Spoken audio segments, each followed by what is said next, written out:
मेरी अधूरी प्रेम कहानी। मेरी लव स्टोरी की शुरुआत उस समय हुई जब मैं एक डिलीवरी बॉय की जॉब कर रहा था। एक दिन मुझे किसी दूर के एरिया में डिलीवरी करने के लिए भेजा गया, क्योंकि उस एरिया में जो डिलीवरी बॉय जाता था उसकी तबीयत खराब थी। मैं उस एरिया के सारे पार्सल लेके गया और सभी को एक एक करके कॉल करने लगा। एक पार्सल कृति नाम का था। मैंने उसे 3 बार कॉल किया, लेकिन उसका कोई रिप्लाई नहीं आया। मैंने सोचा कि इसे थोड़ी देर बाद कॉल करूंगा, और फिर मैंने बाकी बचे हुए पार्सल पे कॉल करना शुरू कर दिया। मैं अब लगभग पार्सल डिलीवरी कर चुका था, तो मैंने उस बचे हुए कृति नाम के पार्सल पे दोबारा कॉल किया। इस बार उन्होंने कॉल रिसीव किया।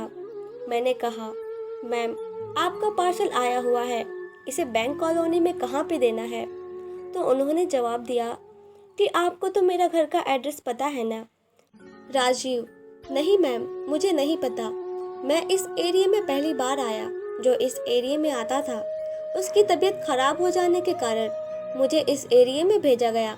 कृति: ठीक है, आप ऐसा करो, बैंक कॉलोनी में एक शिव जी की मंदिर है। मंदिर से 2 घर आगे एक ब्लैक कलर का गेट मिलेगा, आप वहीं पे आ जाओ। थोड़ी देर बाद मैं ब्लैक गेट के पास पहुंचकर कॉल किया। कृति गेट के बाहर आई। मैंने उसे पार्सल दिया और उसने मुस्कुराते हुए मुझे थैंक यू बोला और अंदर चली गई। लेकिन तुरंत वो बाहर आई। मुझे बोला कि कल मेरा एक और पार्सल आने वाला है, अगर कल आप आओगे तो यहीं पे आ जाना। मैंने कहा, ठीक है मैम, यहीं पे आ जाऊंगा।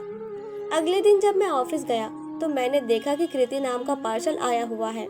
थोड़ी देर बाद मैं उस एरिया के सारे पार्सल लेके निकल गया, और जैसे ही मैं उस एरिया में पहुंचा तो मेरे पास एक कॉल आया।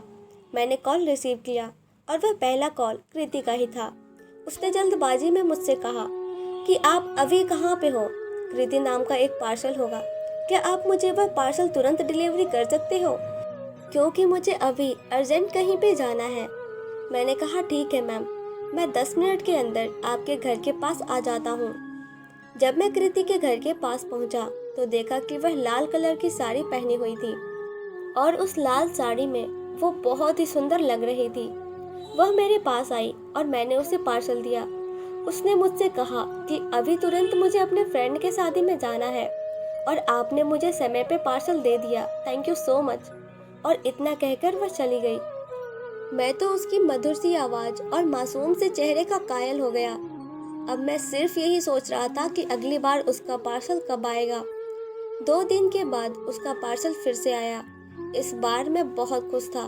पता नहीं क्यों, शायद मैं कृति को पसंद करने लगा था। जैसे मैं वहां गया तो सबसे पहले कृति को ही पार्सल दिया। मैं डरते हुए उससे पूछा, आप अभी किस क्लास में हो? कृति: मैं ग्रेजुएशन सेकेंड ईयर में हूँ।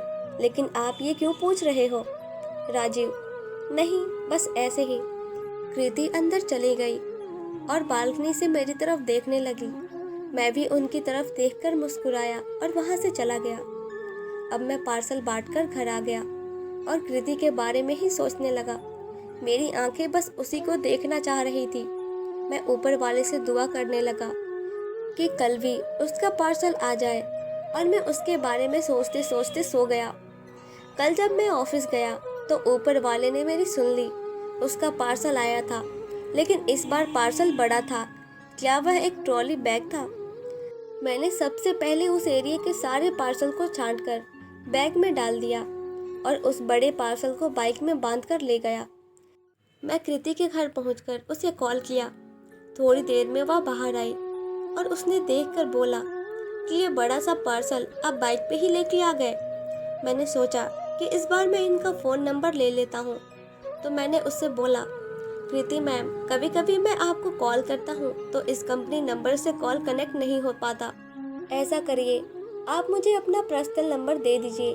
अगर कभी कॉल कनेक्ट ना हो तो मैं आपके पर्सनल नंबर पे कॉल कर सकूँ। कृति: ठीक है, आप लिख लो मेरा नंबर। वैसे आपका नाम क्या है? राजीव: मेरा नाम राजीव है।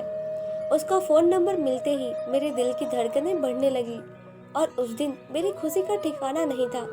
मुझसे अब रहा नहीं गया और मैंने रात को ही मैसेज करके अपने दिल की बात कृति को बता दी।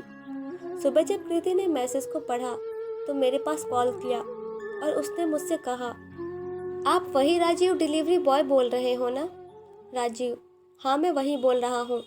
कृति, देखो आपने जो मैसेज किया वो सही नहीं है।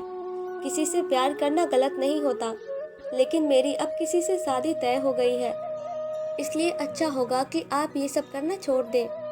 राजीव, ये सब सुनकर मैं उसे कुछ बोल ही नहीं पाया। बस मेरे सारे सपने मेरे आंखों के सामने ही टूट गए। उस दिन मैं काम पे नहीं गया। मैंने ऑफिस में कॉल करके बोल दिया कि मेरी आज तबीयत खराब है, इसलिए मैं आज काम पे नहीं आ पाऊंगा। उस दिन के बाद से राजीव ने अपना जॉब छोड़ दिया। थोड़ा टाइम लगा, लेकिन राजीव संभल गया और फिर से जॉब ज्वाइन कर लिया।